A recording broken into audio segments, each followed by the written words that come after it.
Quando pensamos na mega biodiversidade da Amazônia, logo vem à mente onças pintadas, macacos, araras. Mas a magia da maior floresta tropical do mundo também se esconde nos detalhes. Num ambiente desse tem bromélia epífita, orquídea epífita, formiguinha que faz ninho lá em cima da copa das árvores, polinizadores, frugívoros, espécies que comem os frutos ainda verdes ou no chão, e animais que levam sementes de um lado para o outro. A floresta que abriga a maior biodiversidade do planeta não para de surpreender. Seus sistemas são tão complexos que precisam ser estudados em diferentes níveis. Para isso, um estudo realizado pela Universidade de São Paulo, em conjunto com o Instituto de Pesquisas da Amazônia, INPA, e publicado na revista Scientific Reports, coletou insetos utilizando armadilhas em diferentes alturas, colocadas em uma das torres de pesquisa mais altas do mundo, em plena floresta amazônica.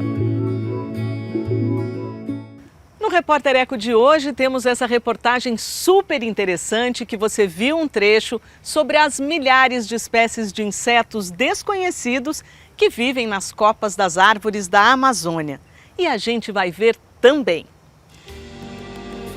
Relatório recente do IPCC, painel da ONU sobre o clima, alerta que a humanidade deve adotar ações urgentes para enfrentar as mudanças climáticas que afetam todo o planeta. E temos dicas preciosas para registrar estrelas, planetas e constelações no céu noturno.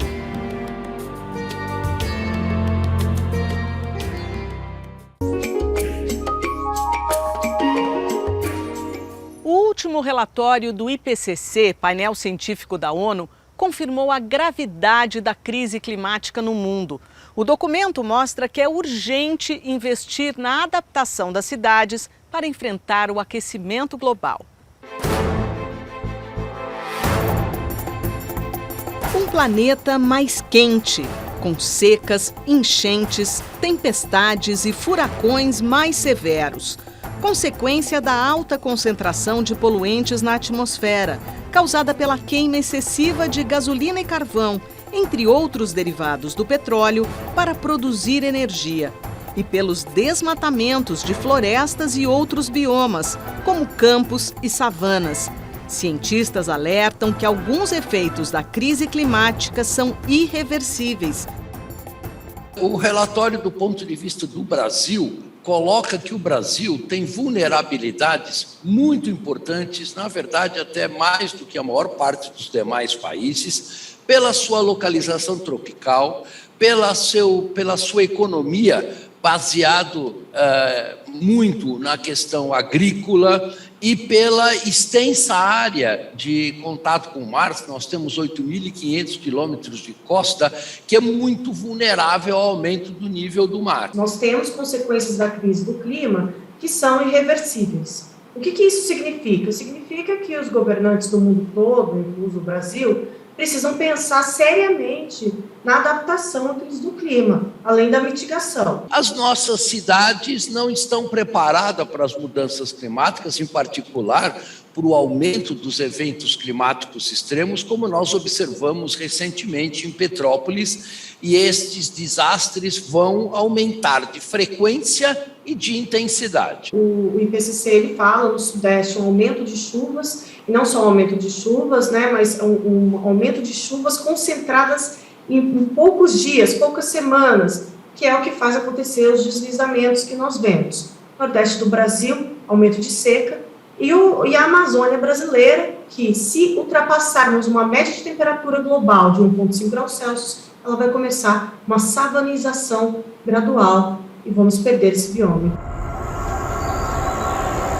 Todos os seres vivos do planeta já estão sendo afetados pelas mudanças climáticas, com um aumento do número de mortes, inclusive em áreas urbanas, onde ocorrem deslizamentos muito sérios nas épocas de chuvas intensas.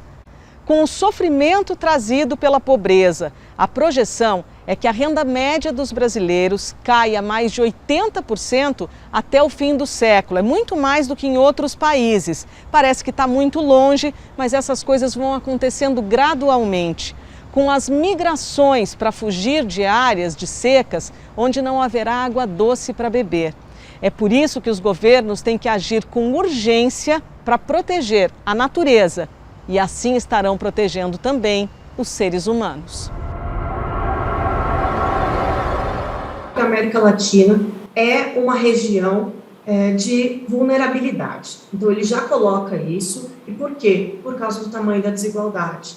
Então, é muito importante que esse relatório ele vai falar sobre justiça climática. Não adianta nós fazermos individualmente algo para diminuir as emissões e não pensar na desigualdade. A desigualdade também causa crise do clima. É necessário saneamento, é necessário moradia adequada, tá? Não é remoção das pessoas, mas o direito básico é a moradia. Que medidas práticas a gente pode vislumbrar nesse sentido? No setor energético, né, evidentemente a nossa forte dependência de chuva, né, para geração de energia hidroelétrica pode ser minimizada com a implementação em grande escala de geração de energia solar e geração de energia eólica, tanto na área continental quanto na área oceânica próxima da costa. O Greenpeace tem uma demanda de conservação de 30% dos oceanos, das florestas. A restauração ela é necessária, a restauração florestal adequada, né? Não confundir isso com silvicultura, plantações de eucalipto, que é uma outra coisa, né?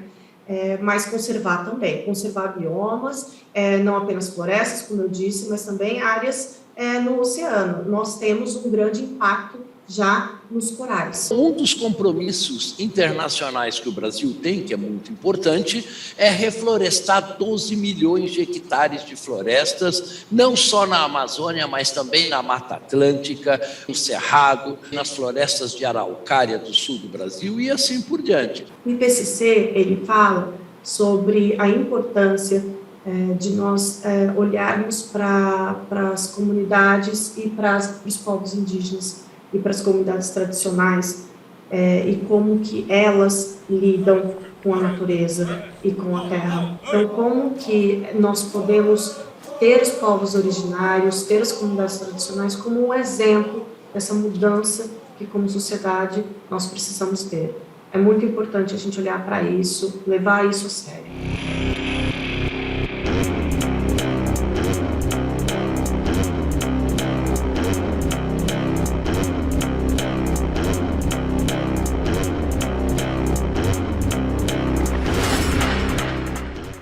Agora, as principais notícias socioambientais da semana. As águas subterrâneas, que representam 99% das reservas de água doce da Terra, estão ameaçadas. É o que alerta o relatório da Unesco, divulgado durante o 9º Fórum Mundial da Água em Dakar, no Senegal.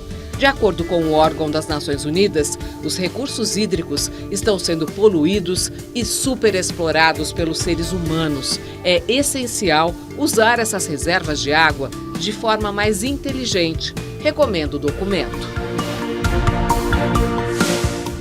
Dados do Instituto Nacional de Meteorologia mostram elevação das temperaturas e maior frequência de chuvas intensas no Brasil nos últimos 30 anos. O país está ficando cada vez mais quente e os temporais mais fortes. Especialistas recomendam a adoção urgente em todos os municípios de políticas públicas para enfrentar os efeitos das mudanças climáticas.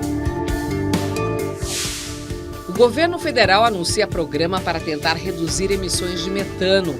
A medida é parte do compromisso assumido pelo país para diminuir em até 30% das emissões do gás até 2030.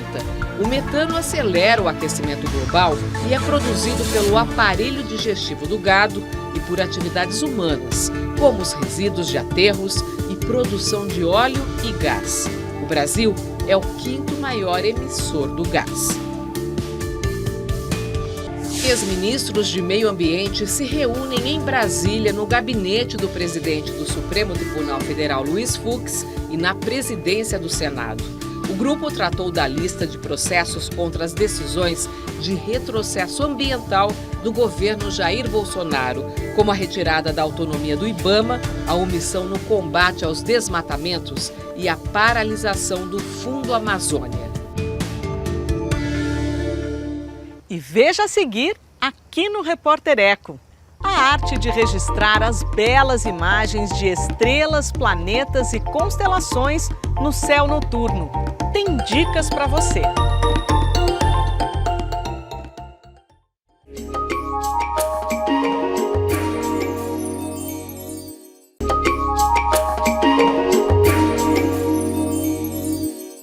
A arte de registrar estrelas, astros e constelações. Para fazer boas imagens do céu noturno, além de fugir da poluição luminosa das grandes cidades, é preciso estudar astronomia. São dicas do astrofotógrafo Kiko Ferben, que já teve várias fotos publicadas no site da NASA, a agência espacial norte-americana.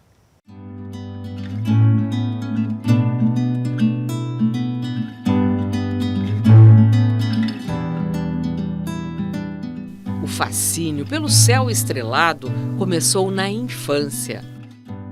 Desde muito cedo eu tinha longas conversas com meu pai sobre astronomia, né? Meu pai sempre foi um aficionado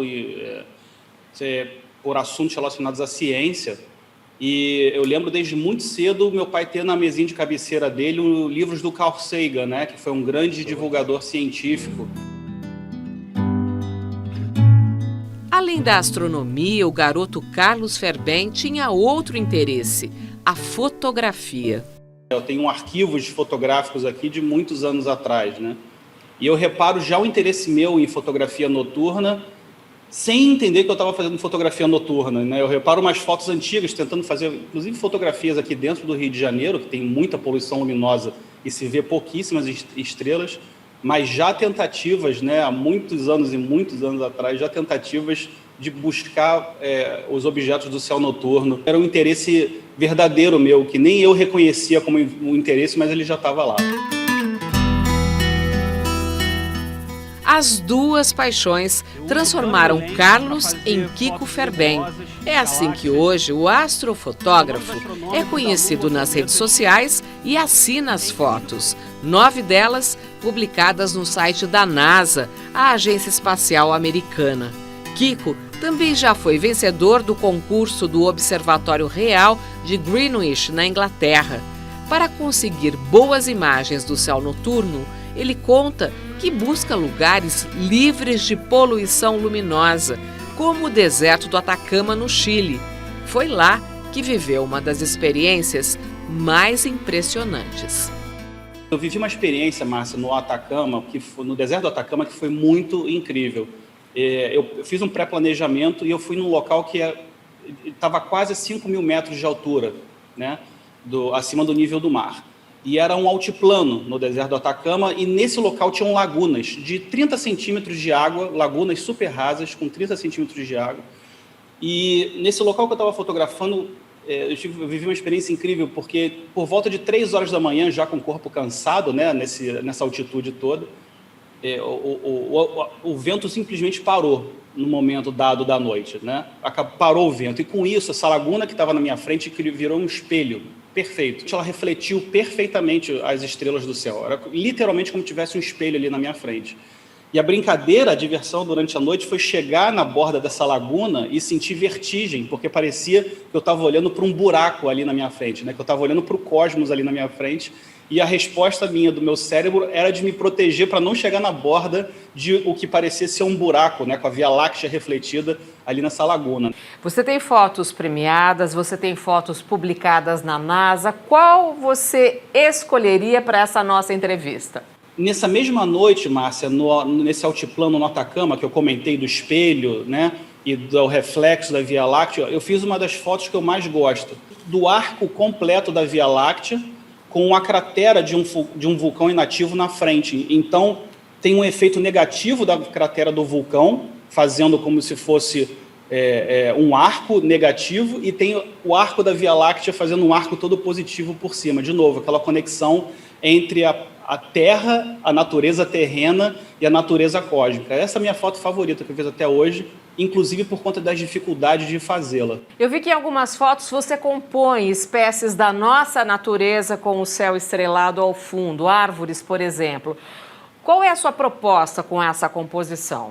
A minha proposta é justamente fazer essa conexão entre Terra e cosmos, né? Que a gente consiga entender que a natureza ela é muito maior do que a gente pensa, né? A gente pode expandir a ideia de natureza por uma ideia cósmica, com certeza. E a minha ideia é criar essa conexão, porque muitas vezes a gente olhar uma foto que só tem um objeto astronômico, uma nebulosa, uma galáxia, um aglomerado globular, é difícil fazer uma conexão com aquilo. E as fotos de paisagem que eu faço buscam primariamente essa conexão entre natureza, a pessoa entende o que é uma árvore, entende o espaço natural e, por consequência, entende a conexão que o cosmos está tendo naquele momento ali com uma nebulosa, uma galáxia, alguma coisa composta dentro daquela mesma ambientação. Kiko Ferben conta que se dedicou ao estudo da astronomia para aprimorar as imagens e ganhou aprendizados para a vida toda. A gente, quando estuda astronomia, Márcia, a gente percebe o quão única a Terra é, né? Então, por exemplo, o único local que chove água, digamos, né, que cai água do céu, é o planeta Terra. Outros planetas têm outros planetas e outras luas do nosso sistema solar têm uma dinâmica completamente diferente, né? Seria impossível para um ser humano vislumbrar a ideia de estar nesses locais, né? Então, a gente passa a valorizar muito mais o nosso planeta, a beleza, né, a diversidade aqui do planeta Terra. Então, é uma conexão direta de respeito e de compreensão que esse nosso planeta aqui ele é extremamente especial, único e que a gente deve cuidar muito, muito bem dele.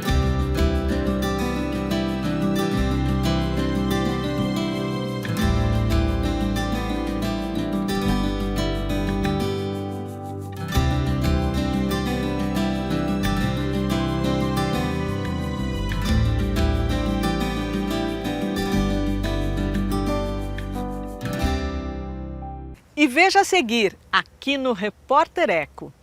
Cientistas brasileiros registram pela primeira vez milhares de espécies de insetos de cores, formas e tamanhos diferentes que vivem no topo das árvores da maior floresta tropical do mundo.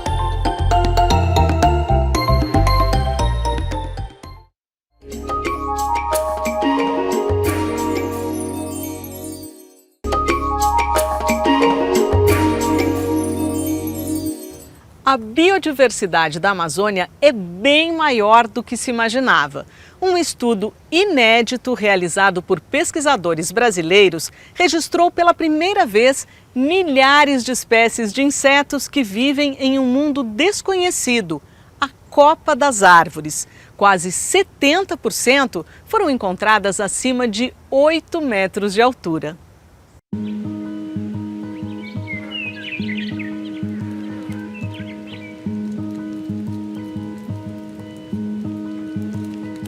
Quando pensamos na mega biodiversidade da Amazônia, logo vem à mente onças pintadas, macacos, araras.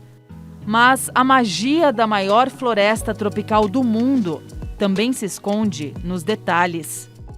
Num ambiente desse tem bromélia epífita, orquídea epífita, formiguinha que faz ninho lá em cima da copa das árvores, polinizadores, frugívoros, espécies que comem os frutos ainda verdes ou no chão, e animais que levam sementes de um lado para o outro. A floresta que abriga a maior biodiversidade do planeta não para de surpreender. Seus sistemas são tão complexos que precisam ser estudados em diferentes níveis. Para isso, um estudo realizado pela Universidade de São Paulo, em conjunto com o Instituto de Pesquisas da Amazônia, INPA, e publicado na revista Scientific Reports, coletou insetos utilizando armadilhas em diferentes alturas, colocadas em uma das torres de pesquisa mais altas do mundo, em plena floresta amazônica. Esse projeto começa com o meu colega do INPA de Manaus, o Dr. José Albertino Rafael, que desde a década de 80 coleta, estuda, descreve a fauna de insetos da Amazônia. Então, o José Bettino já coletava com algumas armadilhas de copa e pegava algumas coisas diferentes, mas essas armadilhas não eram muito eficientes. Em 2017, ele teve ideia de instalar uma armadilha em cada nível da torre, de maneira que a amostragem ia mostrar exatamente naquele nível fixo, ao longo de muitos meses, qual era a fauna. Em apenas 2 semanas, foram coletados 38 mil insetos. Um dos autores do artigo, que traz a pesquisa pioneira, é o professor Dalton Amorim, do Instituto de Biologia da USP de Ribeirão Preto, interior paulista. Já se sabe desde a década de 1910 que a fauna da copa das árvores é como se fosse descobrir um continente novo. O que nunca tinha sido feito foi medir a abundância e a diversidade em níveis fixos dentro da floresta. O estudo mostrou que a distribuição de espécies nas diferentes alturas é muito mais complexa do que se pensava. É como se a floresta tivesse vários andares, cada um deles com suas próprias características. De todos os insetos coletados, menos da metade vive no solo. A maior parte deles fica mesmo no alto. A gente está descobrindo que tem uma estrutura, uma distribuição dos nichos, das guildas de insetos, das biologias de insetos dentro da estrutura vertical da floresta. Uma complexidade muito grande. Não é só que tem muitas espécies, tem talvez milhares de espécies. Quando passa o correntão e destrói um pedaço de floresta, quantas espécies estão sendo afetadas? Certamente dezenas de milhares de espécies em 1 hectare estão sendo afetadas. Vocês imaginam assim a quantidade de espécies desconhecidas? Eu estimo entre 50 e 100 mil espécies, porque a gente tem alguns referenciais de outros projetos que permitiriam a gente inferir o número de mosquitos, número de espécies de besouros, de mariposas e borboletas e tal. A outra parte da sua pergunta é quantas dessas espécies já foram descritas, quantas não são nem conhecidas. As estimativas são que para cada 10 espécies, no máximo, uma delas já tenha sido descrita. Então, 90% da fauna da Amazônia é ainda por descrever. A gente pode falar que depende, que a principal ameaça é o desmatamento hoje? Certamente. Para o ganho de um número muito pequeno de pessoas e de grupos econômicos, basicamente gado e mineração, nós estamos destruindo as fontes de água, as fontes de recursos naturais. Está cheio de produtos patenteados e registrados de interesse para a saúde humana que vêm de plantas e animais que estão nesses ambientes naturais. Eu destruo a floresta e nem sei o que tem aqui. Por isso que a gente até precisa, por conta desse trabalho, reestudar as estratégias de conservação. Vai ter lugares que a gente pode ter esse uso seletivo com a remoção das madeiras mais altas, mas vai ter que ter em cada área de endemismo na Amazônia, na Mata Atlântica, a gente vai ter que ter santuários que a gente não remova nem as árvores grandes. Do pequeno inseto aos imponentes mamíferos e aves coloridas. Na floresta, tudo é interligado. O perfeito funcionamento dos diferentes ecossistemas só é possível por causa da rede integrada que sustenta a vida, em que todos os seres vivos contribuem de alguma forma. Muito legal a gente perceber como é complexo e muito mais dolorido perceber como a destruição dos ambientes naturais, particularmente das florestas tropicais, afetam milhares de espécies, um ambiente super rico, super complexo.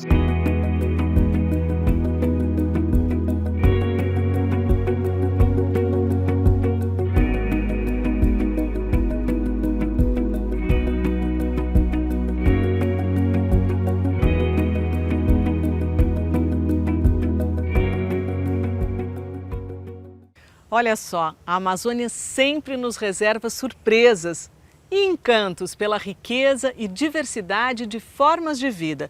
Por isso é tão importante impedir a destruição desse patrimônio natural único, de valor incalculável para toda a humanidade. O Repórter Eco fica por aqui. No próximo programa, a gente se encontra de novo, trazendo o melhor dos temas socioambientais, especialmente para você.